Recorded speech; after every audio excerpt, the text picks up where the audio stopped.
ይህ የምፅዓቱ አዋጅ ነጋሪ አገልግሎት ወቅታዊና ዕለታዊ ወጎችን በማቅረብ ትንታኔ የምንሰጥበት የተለያዩ እንግዶችንም በመጋበዝ የምናቀርብበት መድረክ ነው። መረጃዎችን ያጠናከረ ይዞልን የሚመጣው ፓስተር አለማየሁ ነሙ ሲሆን ፕሮግራሙን የመራና መሰናዶውን ኤዲት በማድረግ ወደ እናንተ የሚያቀርበው ይልቃል አስራት ነው። መልካም ጊዜ። ሻሎም ሻሎም፣ ውድ የተከበራችሁ የምፅዓቱ አዋጅ ነጋሪ አድማጮቻችን ሰላም ለእናንተ ይሁን። እንዴት ዋላችሁ? የዕለተ ማክሰኞን የቀን መረጃ ወደ እናንተ ለማድረስ ከፓስተር አለማየሁ ጋር ተገናኝተናል። እንግዲህ መልካምና ደግሞ በማስተዋል የምንሰማበት ጊዜ እንዲሆን እንመኛለን።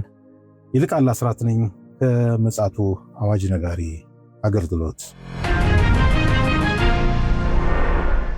አድማጮቻችን፣ የዓለማችን ወቅታዊ ጉዳይ ዛሬም እንግዲህ በተለያዩ ክስተቶች የተሞላ ነው። ከነዚህ ክስተቶች ውስጥ እንግዲህ ለኛ የሚያነቃንና የማንቂያ ደወል ደግሞ ሊደውልልን ፓስተር አለማየሁ መርጦ ያመጣልንን የምናደምጥበት ሰዓት ነው። እንዲሁም ደግሞ በእግዚአብሔር ቃል ስላፈታትም እንዲሁ እንድንረዳ መልእክትም ይዞልን መጥቷል። ከእርሱ ጋር እንግዲህ ጥሩ ጊዜ ይኖረናል። ሰላምታ ከተለዋወጠን በኋላ በቀጥታ መረጃውን ያስደምጠናል። ሰላም ላንተ ይሁን ፓስተር፣ እንደምን ዋልክ? እንደምን አለ ወንድም ይልቃል። እግዚአብሔር የተመሰገነ ይሁን። እንግዲህ ሰሞኑን ወሳኝ የሆኑ መረጃዎችን አቀብለህናል። ዛሬም እንግዲህ አዲስ መረጃ እጅ ላይ አለ። እስኪ ያስደምጠን። እንግዲህ በዓለም ላይ ያለው ሁኔታ ከጊዜ ወደ ጊዜ እየተባባሰ ነው የመጣው። በተለይም ደግሞ የኢኮኖሚ ጫናው በአሜሪካም በአውሮፓም እኛ በምንኖርበት በአፍሪካ ላይ ከፍተኛ ጫና እያመጣ ነው ያለው። ከዚህ ጦርነት የተነሳ አሁን ላይ ያለው ሁኔታ እዚህ የሚቀጥል ከሆነ ምናልባት ሀገሮች እያንዳንዱ ሀገር ወደ አለመረጋጋት ይመጣል ተብሎ እየተፈራ ነው ያለው። እንግዲህ እንደምታውቀው በጎረቤታችን ኬንያ ሳይቀር የነዳጅ ዋጋ ጭማሪ ላይ ተቃውሞ እስከ መውጣት ድረስና ህዝብ መኖር እያቃተው እየመጣ ያለበት ወቅት ላይ ነን ያለ ነው።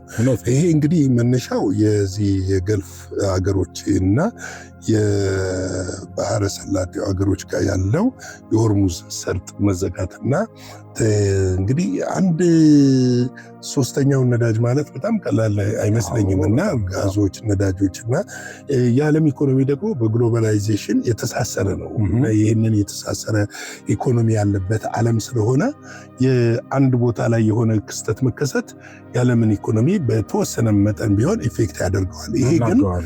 ይሄ ግን ምንድነው አሁን ነዳጅ ራሱ ብትመለከት ወደ በዓለም ገበያ ላይ 112 እና 109 ነው ያለው። በተለይ በኒውዮርክ እና በእንግሊዝ ይሉታል እነሱ።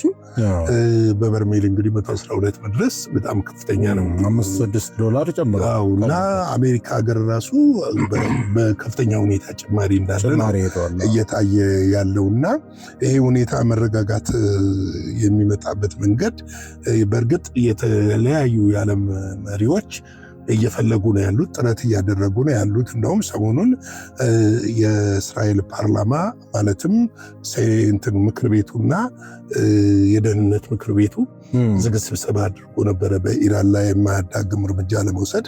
እንደዚሁም ዶናልድ ትራምፕም አስቸኳይ ስብሰባ ጠርተው ነበረ። እርምጃ እንግዲህ ዛሬ ማክሰኞ አይደለ? ዛሬ ይወሰዳል ተብሎ ነበር የታሰበው። ነገር ግን ከ11 ሰዓት ወይም ከ12 ሰዓት ቀደም ብሎ የአሜሪካ ፕሬዚዳንት ዶናልድ ትራምፕ ማክሰኞ ዕለት በኢራን ላይ ሊሰነዘር ታቅዶ የነበረውን ወታደራዊ ጥቃት በአሁኑ ወቅት ጥልቅ የሆነ ድርድሮች እየተካሄዱ በመሆናቸው እና በባህረ ሰላጤው ሀገራት ጥያቄ መሰረት ለጊዜው እንዲዘገይ ማዘዛቸውን በይፋ አስታውቀዋል። እንዲዘገይ ያዘዋል። ማዘዛቸው ይሄ ብቻ ሳይሆን ጥልቅ ድርድርም እየተደረገ ነው ብለው ተናግረዋል። እንግዲህ ፕሬዚዳንቱ ትሩዝ ሶሻል በተሰኘው ማህበራዊ ገጻቸው ላይ በስፋት መልእክታቸውን አጋርተዋል። ይህንን እንግዲህ ጥቃት ለጊዜው እንዲቆይ ተጠይቀናል ነው ያሉት። ጥያቄውን አቀረቡ የተባሉት ኳታር፣ ሳውዲ አረቢያ እና ከተባበሩት አረብ ኤሚሬት ዩኤኢ መሪዎች በደረሰኝ ጥያቄ መሰረት እንደሆነ ብለው ነው የተናገሩት። እነዚህ አገሮች በእርግጥ የጦርነቱ ዋና ገፈት ቀማሾች እነዚህ አገሮች ናቸው። አንደኛ የእነዚህ አገሮች ኢኮኖሚ በጣም እየተጎዳ ነው ያለው። አንደኛ አብዛኛው ኢኮኖሚያቸው በተለይ ቱሪዝም ላይ ያተኮረ ነው፣ ከነዳጅ ሽያጭ ላይ ያተኮረ ነው። ነዳጅ መሸጥ ካልቻሉና ሰው ደግሞ ቱሪዝም ወደ እነዚህ አቅጣጫ መሄድ ካልቻለ የአገራቸው ኢኮኖሚ ምንድነው የሚሆነው? በየጊዜው እየተሽመደመደ ነው የሚሄደው። ይሄ ምልክቶች መታየት ብቻ ሳይሆን ሀገራቶቹ ራሳቸው ኢኮኖሚያቸው እየወደቀ እየወረደ እንደመጣና ከነዳጅ በየቀኑ ያገኙ የነበረው ገቢ ከቱሪዝም ያገኙት የነበረው ገቢ እንዳጡ እያመለከተን ያለው። እንግዲህ የመካከለኛው ምስራቅ ኢኮኖሚ መዳከም ማለት ፔትሮ ዶላር ብለን የምንጠራው ወይም ደግሞ የነዳጅ ገበያው የተዳከመ መምጣት ማለት መሸጥ አልቻሉም ማለት እነዚህ ሀገሮች አሁን ደግሞ ጦርነቱ የሚቀጥል ከሆነ ከዚህ የበለጠ ኢኮኖሚያቸው ይጎዳል። ስለዚህ ነው ዲፕሎማሲያዊ መንገድ ያዋጣል እያሉ ያሉት እየመረጡ ያሉት። በዚህ ጉዳይ ላይ እስካሁን ኢራን ምንም ነገር አላለችም። እንደምታውቀው ቀደም ሲል ግን ባለፈው ሳምንት ላይ ኢራን ማንኛውንም ጥቃት ለማስተናገድ ዝግጁ እንደሆነች በአፈ ጉባኤ በኩል ስትናገር ነበረ። ሌሎችም የኢራን ባለስልጣኖች እየተናገሩ ነበረ። ግን አሁን ላይ ምንድነው ከነዚህ ሰዎች ጥያቄ በመቅረቡ የተነሳ ትራምፕ ይህንን ጦርነት ዛሬ ይጀመራል ብለው ነበር ያሰቡት። ያንን ጦርነት ለማቆም ተገደናል ብለው ነው ያሉት። ትራምፕ አክለውም እንዳብራሩት ለአሜሪካ እጅግ ተቀባይነት ያለው ስምምነት ላይ ለመድረስ እንደሚቻል መረጃው እንዳሳያቸው ጠቁመው በአዲሱ ስምምነት ኢራን በምንም አይነት የኒኩለር መሳሪያ ባለቤት አትሆንም ሲሉ በድጋሚ አጽንኦት ሰጥተው ተናግረዋል። እንግዲህ በተለያየ ጊዜ ዶናልድ ትራምፕን አሁን እኔ በመረጃ ኤሪያ ለማመን የሚቸገርባቸው ጊዜ አለ። በተለይ የመጨረሻው ላይ ደርሰናል፣ የኢራን መንግስት ተስማምቷል ብለው ከዚህ በፊት ታስታውስ ከሆነም ፓኪስታን ላይ በተደረገው ድርድር ነገሩ አልቋል፣ ፊርማ ብቻ ነው የሚጠበቀው ብለው ነበረ። ነገር ግን አልሆነም። አሁን ኒኩለር አትታጠቂም የሚለውን ነገር ከቻይና ጋር ተስማምተናል ብለዋል። ነገር ግን ቻይና በእውነት ከልቧ ነው ወይ ያንን ያለችው? ለምሳሌ እዚሁ ጋር አንድ መረጃ እናስገባ። ቻይናና አሜሪካ በብዙ ጉዳዮች ላይ እንደተስማሙ ነው እየተነገረ የነበረ። ነገር ግን በብዙ ጉዳዮች ላይ አልተስማሙም። በሂደር ነው ይዘውት የሄዱት። ከዚህ ብቻ ሳይሆን በፊታችን ባለ ሳምንት የሩሲያው ፕሬዝዳንት ፑቲን ወደ ቻይና ያቀናሉ። ምንድነው ሚስጥሩ? ይሄ ሚስጥር ነው መፈታት ያለበት። ሊናበቡ ነው። ምንድነው ገብቷል? አሁን ቻይናና ሩሲያ ማለት ሁለንተናዊ ስምምነት ያላቸው ናቸው። በቅርብ እንደውም ታስታውስ ከሆነ በ2025 ቻይና በግልጽ የሩሲያን ጦርነት ደግፋለች። መደገፍ ብቻ ሳይሆን በዚህ ጦርነት መግባት ካለብኝ እገባለሁ እስከ ማለት ደረጃ ደርሳ ነበረ። ፖሊሲዋን እስክትለውጥ ድረስ ደርሳለች። እና ምንድነው እየሆነ ያለው? ገብቷል? ምን አይነት ጥረት አለ መሰለ? የማይተማመኑ ባለንጀሮች በየወንዙ ዳር ይማማላሉ ይባላል። ለምሳሌ አሜሪካኖቹ ገብተው ሲወጡ አይተህ ከሆነ ቻይና ይዘው የገቡትን ስልኮች፣ ዲቫይሶች፣ ማንኛውም ኤሌክትሮኒክስ ነገር አውሮፕላን ውስጥ ሳይገቡ ነው ያወደሙት። ለምንድን ነው ያደረጉት? እንግዲህ ስለዚህ ነው ቻይና ቴክኖሎጂ ሀክ ያደርገናል፣ ሳይበር አታክ እንዳንጠቃ ነው። ግን ምን ያህል እንደማይተማመኑና ስምምነት ውስጥ እንደሌሉ የሚያመለክቱ ነገሮች ብዙ ነገሮችን ማቅረብ ትችላለህ። እንደውም ዢ ጂንፒንግ ያሉት አሜሪካ ደካማ ሀገር ነች ነው ያሉት። በግልጽ ነው የተናገሩት። ምን ማለት ነው?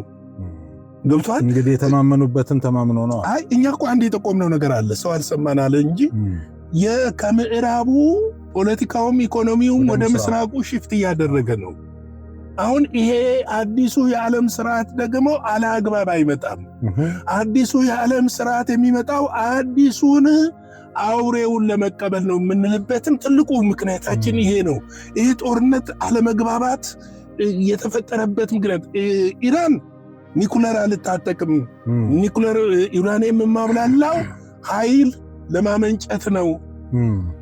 ስለዚህ እንስማማና ማዕቀቤን አንሱልኝና የተለያዩ ነገሮችን አድርጉልኝና ነፃነቴን በጠበቀ መልኩ የአቶሚክ ኢነርጂ ሲፈልግ ገብቶ መፈተሽ ይችላል።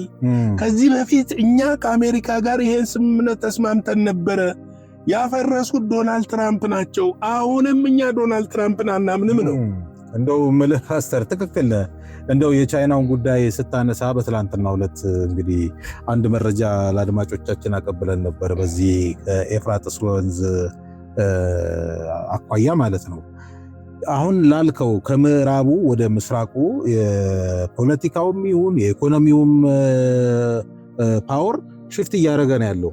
ይሄ እኮ መጽሐፍ ቅዱስ ላይ ራሱ በግልጽ ስለተነገረ ራሱ ተፈጥሮም ራሱ ለዚህ ነገር ምቹ እየሆነ ነው ያለውና ትናንትና ዘግበነዋል። የኤፍራጥስን አይደለ ዮሐንስ ራእይ ላይ በግልጽ ከምስራቅ ለሚመጡ ነገስታት ከፀሐይ መውጫ ለሚመጡ ነገስታት ሲል እኮ ግልጽ ነው እኮ ግልጽ ነው። ቻይና ናት። አሁን ምን መሰለ ቀመሩ እየጨመረ ይመጣና ለዛ ነው የሚያመቻቸው ነው የኔ ሳቤ። ለዛ እያመቻቸ ነው ያለውና የአንደኛውን የበላይነት የበላይ ሆን ብሎ አሳልፎ ሊሰጥ አይችልም። ቻይና አሁን የበላይነቱን በኢኮኖሚ እየመራች እየመጣች ነው ያለችው፣ በወታደራዊም ወደ በላይነት እየመጣች ነው ያለችው። ስለዚህ ይሄንን አሳልፋ ለአሜሪካ የምትሰጥበት ምንም ምክንያት የለም። እንደ ጥሩ ምሳሌ ከሆነ እንግሊዝን ማንሳት እንችላለን። በእንግሊዝ ፀሐይ አጠልቅ የሚባል ነበር አይደል?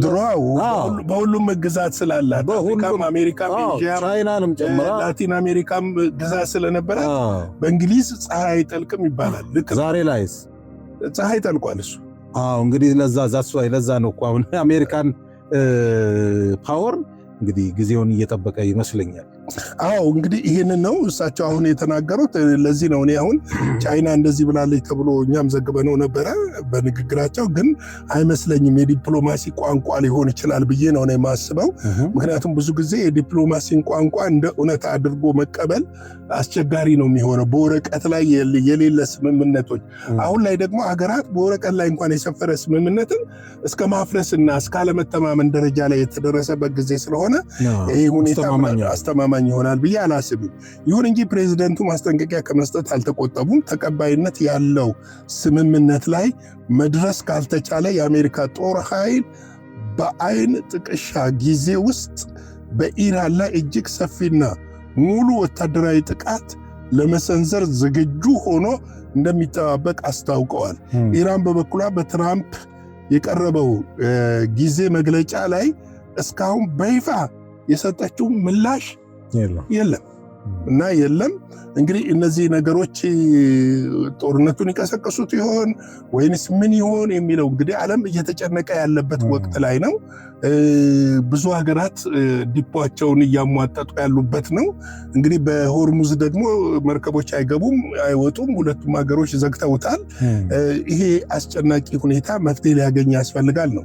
እንግዲህ ባለፈው ሳምንት መጨረሻ ላይ ጦርነቱን ለማቆም የሚደረጉ ንግግሮች ማጓጓታቸውን ትራምፕ ለቴህራን ጊዜው እየተቆጠረባት ነው የሚል ከባድ ማስጠንቀቂያ ሰጥተው እንደነበረ እናውቃለን።